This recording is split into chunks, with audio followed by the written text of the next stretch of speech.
నమస్తే అండి. యూట్యూబ్ ప్రేక్షకులకు నా యొక్క నమస్కారాలు. ఈ మరుగుమందు చూసారా అండి? మరుగుమందులో రెండు రకాలు ఉంటాయి. మనకు ఒకటి వచ్చేసి తినే తాగే దాంట్లో పెట్టేది, అంటే అది కడుపుకు పెట్టేదన్నమాట.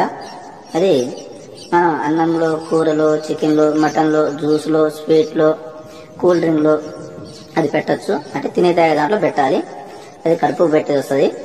ఇక రెండోది మనకు బట్టలకు, చెప్పులకు, తలకు, వంటికి ఏదో ఒక భాగాన పూసే మరుగుమందు వస్తుంది అనమాట.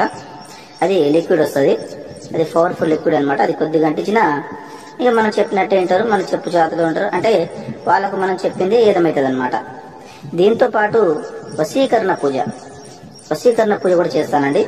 చాలా సంవత్సరాల నుంచి చెడిపోయిన భార్య భర్తలు కానీ, ప్రేమికులు కానీ, పిల్లలు కానీ, ఎవరైనా కానీ చాలా సంవత్సరాల నుంచి చెడిపోయిన వాళ్ళని పీర్ల ద్వారా, వాళ్ళ ఫోటోల ద్వారా నేను వశీకరణ పూజ చేస్తాను.